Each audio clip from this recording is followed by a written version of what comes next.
Hello everybody, this is Hop to the Hippity Hop bringing you another StarCraft 2 commentary. I'm actually all moved in, back in the dorms at my university, just for the sake of anonymity.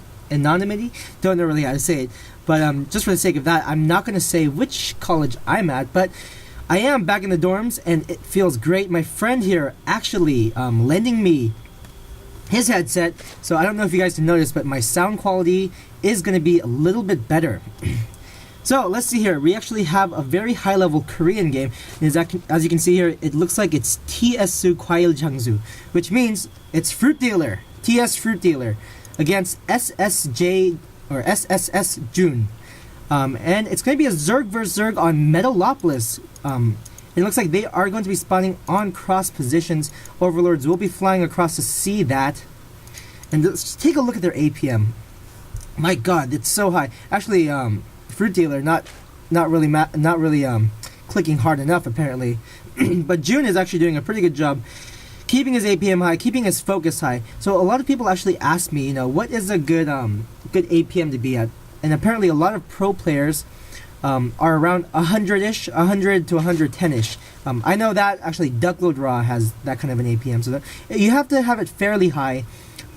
Mainly when you want to start to gain faster APM, what you want to do is a lot of spamming. And a lot of spamming, what that provides is a lot of focus when you're playing the game. So it keeps you focused, keeps you in the game, it keeps you from slowing down as well. So it's actually good to have a high APM. Looks like these guys are going very similar, but let's look at the production tab here. Excuse me, I'm still coughing. Except for Jun, he is going for an early gas, so possibly roaches or banelings, and now it looks like Fruitdrealer is going to be getting that gas. Their timings on the hatcheries are extremely close, as you can see. Wow. As well as that reactor, so very similar. Take a quick look at the income tab here. Harvesters are exactly the same as well. And that spawning pool is now going to be going down. If I'm not mistaken, that was a 14 extractor, 14 pool. Maybe, or actually that hatchery came out, so maybe it was a 14 extractor, or 14 hatchery, 14 extractor, and a 14 pool. But I am not going to rewind, because that is not what you want to do while you're recording a game. Let's see here, it looks like Fruitdrealer is going to be scouting out that he is going to be getting expansion, as well as Jun, and they're going to see that, oh, our builds are pretty similar. Let's see if anything changes, though, for Jun, as they are both getting that gas fairly early, and you can see on the income tab, totally similar. So these Koreans practice so hard, some even 14 hours a day. Granted that they do go out, they do exercise, so to be a pro player you have to stay healthy as well.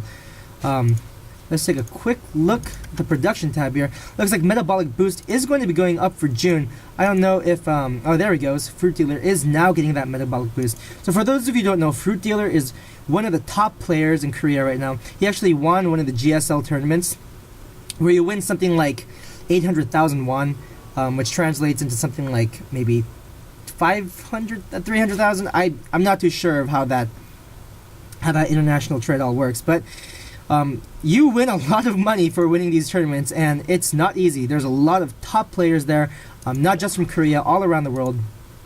So you're going to see a very high level replay here. Let's take a look here. Looks like Fruitdrealer going for that baneling's nest. And I don't see one going up for Jun right now. I see a spine crawler coming up. Looks like they are going to be trying to Jun is going to be trying to defend. Fruitdrealer actually sending out a little pack of Zerglings to see what is going on. And Jun here only sending out a couple. And he's going to quickly see here that, oh my, there are a lot of Zerglings on the way for some early pressure. Let's see if this actually makes Jun react to build more Zerglings. And look at Jun actually, instead of building drones, making a lot more Zerglings, 18 more Zerglings. So wow, kind of messed with his psyche here a little bit, messing with his mental ability instead of creating drones. But it looks like right now they're both halting drone production. Look at the income tab here. Oh, excuse me. Yeah, Fruitdrealer completely stopping drone production. Looks like he is going for some kind of an attack, it looks like. He's actually, he killed off a couple of these drones so they wouldn't come up here and scout this baneling's nest. And I don't know if Jun sees this, so this could do a lot of damage, especially with the baneling's nest up now. And looks like Fruitdrealer is going to be morphing in a ton of banelings. That is a lot of Zerglings as well. 2 spine crawlers up, so Jun does have the defender's advantage. He's just kind of poking in here to see what he has. Fruitdrealer going to be reinforcing with a lot more Zerglings, or 4 more Banelings. And it looks like he's moving in here now. If Jun isn't careful, he's going to be losing all his Zerglings. But look at this Zergling micro, moving his Zerglings back. He needs to move them back before these Banelings come in. So very good micro on that part. Oh my gosh, and these Banelings are going to be coming in. Looks like one is going to explode on a single Zergling, so not really worth it. And now the Roach Warren is going up. These drones need to get out of here. They're all going to die. Sending one drone out so you can see the APM. Take a quick look at the APM tab of these players. Very high. Looks like Fruitdrealer continuing to make a lot of Zerglings. But he has to be careful. Wow, that took out about 5 Zerglings, and the Spine Crawler is going to be going down. So it looks like a lot of damage was done. But Jun now does have a pretty good number of Zerglings, so I think he's going to be able to fend this off. Granted that there are 5 Zerglings running up here, going to be taking out a couple of drones. Nothing too bad. A counterattack is going to be happening, but Banelings are going to be morphing in. And I don't know if I really agree with this, just because a lot of damage already has been done with these Banelings, and I don't know if Jun really has the income to be making these roaches right now. So one roach is coming out, but look at 12 Zerglings are going to be coming out. 2 roaches now. So a lot more. So if Zerglings do get a good surround on those roaches, they're going to be pretty much useless. And especially with those Banelings, they can do a lot of damage if Jun is not able to get a critical number of roaches out. Let's look at the income tab here. Yeah, it looks like Jun did lose a couple of harvesters, but he quickly macroed back up to get that nice number. Let's see here, more Zerglings just kind of playing around, poking at each other. Looks like there are 4 roaches that are going to be blocking the ramp. I hope so, actually. If he doesn't put this roach here, Zerglings could run by. More Banelings morphing in. So as you can tell, this is a very high, aggressive, micro-intensive game. Not very economic. Not typical Zerg play at all.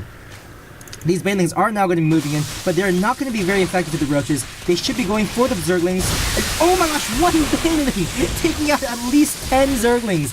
Very good play, and the Zerglings are going to get a nice surround on the roaches. So as I was saying, the roaches are pretty useless against a big number of Zerglings because they'll just get surrounded and easily taken out. Looks like this Baneling is going to be going for the harvesters. Oh my gosh, this do a lot of damage, and wow, putting all these drones low health, making it easy for Fruitdealer's Zerglings to go in and do a lot of damage. But it looks like 3 roaches are going to be out to ward off this handful of Zerglings. And Fruitdealer continuing to macro up, macroing Zerglings. And it looks like Jun really doesn't have much at this point. Let's look at the income tab. Yeah, he's actually behind. Let's look at the harvester tab here. Or not the harvester, the production tab. More Banelings will be morphing in. Jun's actually doing a good job trying to block up the ramp. But unfortunately, this is way too many Zerglings. And I think roaches weren't the best choice. If anything, he probably should have gotten the Baneling's nest to be counteracting or playing on even grounds with Fruitdealer. And this is going to do a lot of damage. Roaches not being able to block off the ramp. And the Zerglings getting a nice surround on those roaches. So a lot of damage is going to be done. These roaches are going to be taken out. And Jun just leaves the game. So, wow. Very micro-intensive game. Very short game as well. Fruitdrealer able to get those Banelings out really quickly. Able to do a lot of damage. Put on lots of pressure. So as QXC once said, you know, if you're not attacking, you're losing. So this is a good example of that. I mean, Fruitdrealer was on the constant assault. Always putting pressure. And Jun, I don't know, he didn't make the right choice by getting that Roach Warren. Maybe if he was able to macro up and get a good number of roaches, he would have been able to counteract all these Banelings and Zerglings. But Fruitdrealer, just having the timing so perfect, was able to overcome Jun in this replay. So, wow, this was a fun game to watch. I actually, I think this is an older game. I'm not sure how long ago this was, but you know, I thought I cast a Korean game as well. So yeah, that's it, you guys. Thanks for tuning in. This is Hop StarCraft, and I'm going to be hopping out of here.